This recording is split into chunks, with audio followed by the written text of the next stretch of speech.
let's go ahead and get started. When you go to create your website, the first place that you'll want to go is sites.iastate.edu. Once you arrive here, you will be able to log in. When you select the login button, it will be right here where it says Manage My Sites. You will be able to log in and create a website. And when you create a website, you will have a couple of options provided for you. There will be a choice between a single page website or a multi-page website that you can select from. In today's example, we're going to walk through a multi-page website. And also, before I get too far along, I wanted to let you know that there are tutorials available for what we're going through today. So you can view those tutorials by clicking on the Quick Start Guide, and you'll be able to see more specifically how to log in and information there. When you do log in, you will be taken to the normal Okta screen. So you will see an Okta screen that looks like this upon that login. So again, today we're going to actually go with the multi-page site option. And when you create a multi-site option, you will end up receiving an email to log into that website. And the email looks very similar to this one that I have here. Okay, maybe not. Sorry, I thought I had it. Anyway, it's a very easy link that you can select in the email and receive that information, and you'll be able to see an example of that in the tutorial and the walkthrough. So when you arrive on your to your site and you select the login link, you will be taken directly to a page that has some of your information already added for you. And this information will be coming from Central Campus. So your contact information that's listed there is what will appear here. To get things started today, I've already added an example profile picture, but everything else that's here is what will be here when you log in. So when you get here, you can select this little edit button in the upper right-hand corner. And when you select that button, you will be taken to some field sets that you'll be able to update as needed. The display name is what will appear on your profile page for how your name will be displayed. If you would like it to say Dr. Jane Smith, for example, you could do that here. The first, middle, and last name are fields that we're going to use to sort should we need to do that. Position, you can have multiple positions. The associate professor position is what was automatically added for this profile. However, you can see that there is a place to add additional positions. Some folks have a position in extension and outreach, for example, and you could add that there. You can also add as many other additional items, excuse me, as you would like. So the bio sketch is the next box that you see. And with the bio sketch, this is a place where you could add a very short amount of text that you could put about yourself so that people can get a quick glimpse of maybe the type of research that you're doing and the things that you're involved in. It is not as long as a biography. This is just meant to be a few sentences to explain a little bit about who you are and what your research is. Contact information. This may be correct. I know that right now on campus, some folks are temporarily in other locations due to construction or various things going on. This is a place where you can change and update that information for your temporary location, and then you could go back in later and change it if you need to.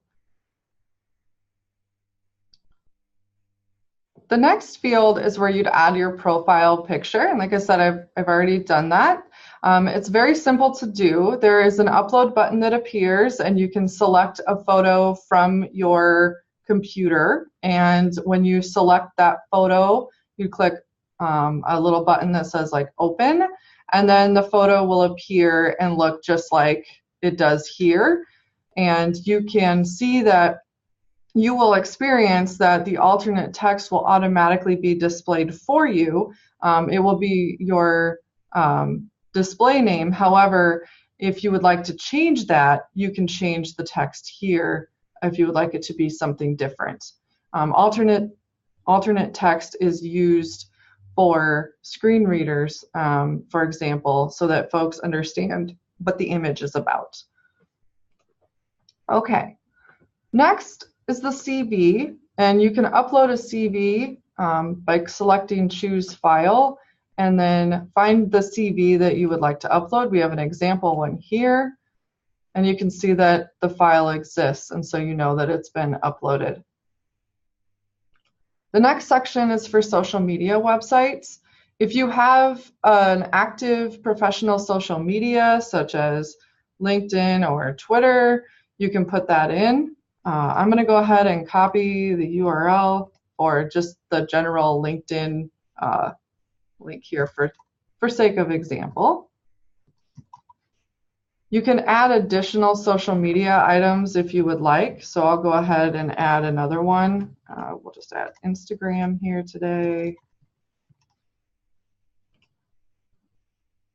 The next field is education, and for education, you can put as many lines as needed.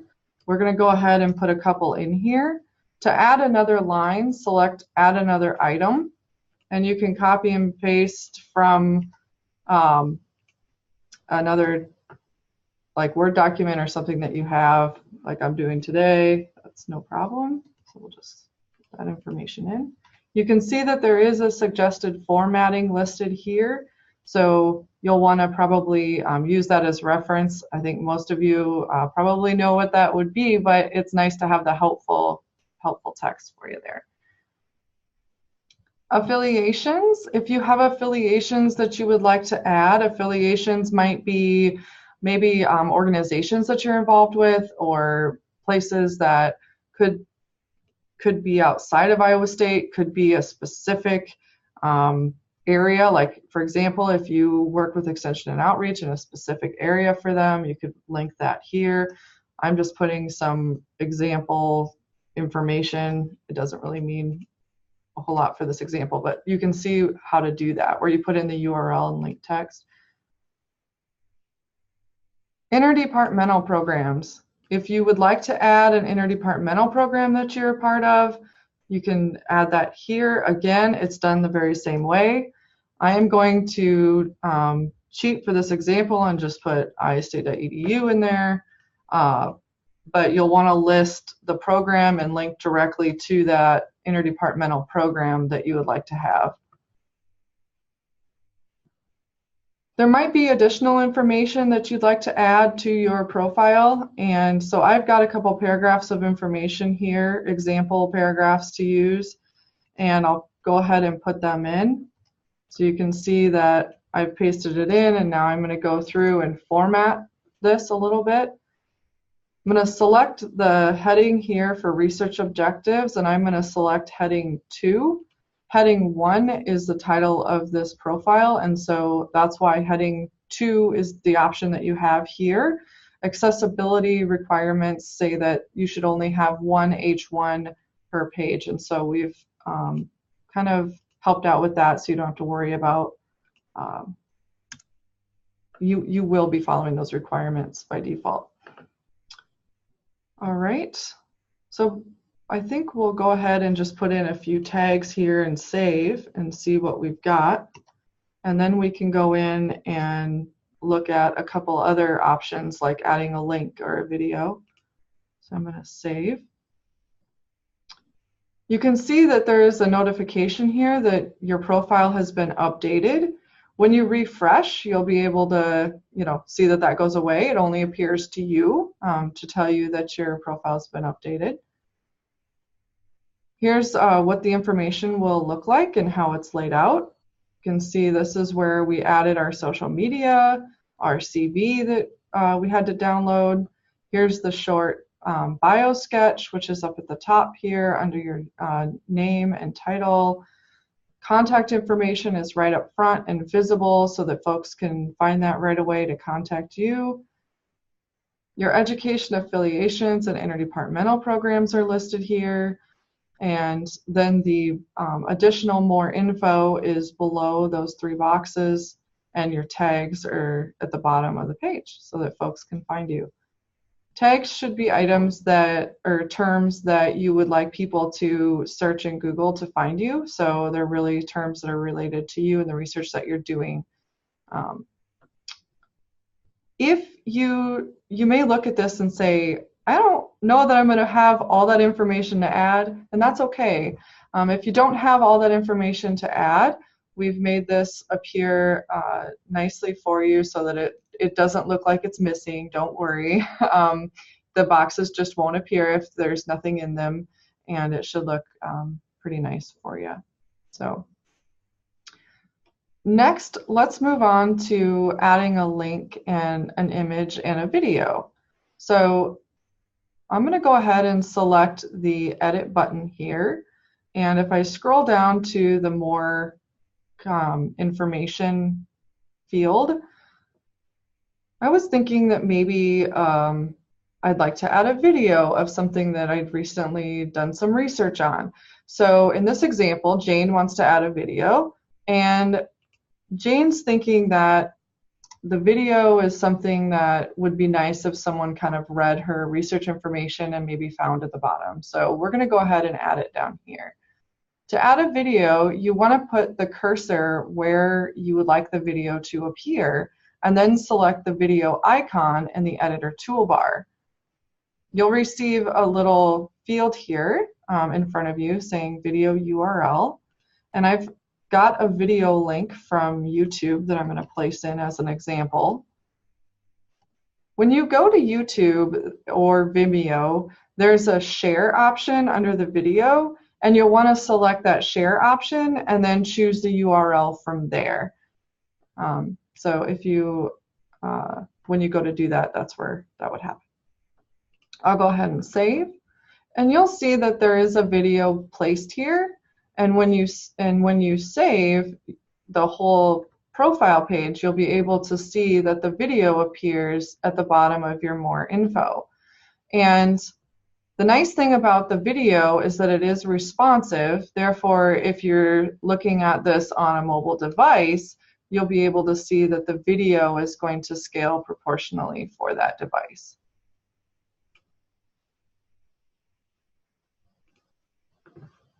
Now, let's add a link and maybe an image. So we're going to select some text in here that maybe we would want to link to. I'm going to select just a random example to show you how to do that. When I select some text that I would like to make into a link, highlight that text by dragging your cursor, and then select the link icon in the editor toolbar. From here, you can go ahead and go to the website that you would like to link to, copy the URL, and paste it in. And so we're going to go ahead and paste in that URL and save. So now people will be able to select this text and go to the URL that you've placed in there. Let's add an image. So you can see that the cursor is on the left of the E in entomology of the link we just made. So your image will insert where that cursor exists. So I'm going to go ahead and select an image, choose the file that I would like to use. I have an example here.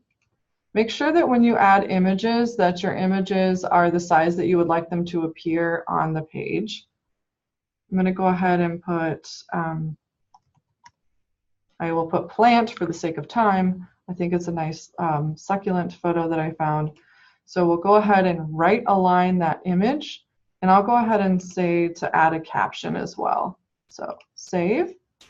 The image now appears on the right, and I think the image is a little big, so I'm going to go ahead and use this little corner box to rescale it and make it just a little bit smaller. And I'll add a caption and put it there.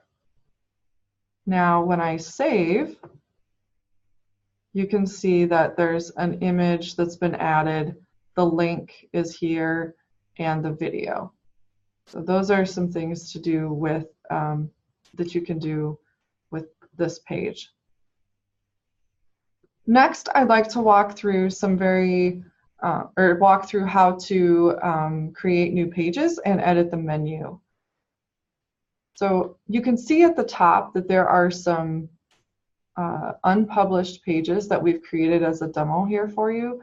And so these will appear when you stand up a new website to get you started. You can select one of these pages, edit the page. You can change the information in here just as we've done in that more info box. I'll leave it the way it is for the sake of time. Select the published button down here to publish the page. So now the home and research page are visible to the public. The teaching and extension pages are only visible to you when you're logged in at this time. You do have the ability to add new pages by going to Manage Pages. You can select Add Page and create a page that you would like to have on your site. When you create that page and save it, it will appear in the pages list. So I will go ahead and say test page here and just put some, body copy, for example, tags. I will go ahead and put a very unhelpful tag, but just for the sake of time, select save. You can see that the page has been created and it is actually live. So now how do we get that page in the menu? If you go to, first of all, if you go to Manage Pages, you will see that the test page exists here. If you would like to add the test page to the menu, you're going to want to, the easiest way for me is just to right click and copy that link address so I know what the link of the page is. Select Edit Menu and then add the link here. So that's one way to do it. You could add a link. Oops, sorry, I did that backwards. Put the link here and put in the title. I'll just put test page for example. Save. And so now the test page appears. And if I want the test page to be in a different order, I can drag the little cross bar there and save it to a different order. And now it's up in the main menu. So that wasn't too bad, but it was kind of cumbersome. So a faster way to do it would be to go to your page when you create it and select this Provide a Menu Link button for the test page. So that would be a lot faster way to get that page up in the main menu. And then from there, you could select the edit menu and yeah, I don't want to save that. So you can select the edit menu and go through and change it there. Okay, so that's the menu. Now let's take a look at the footer.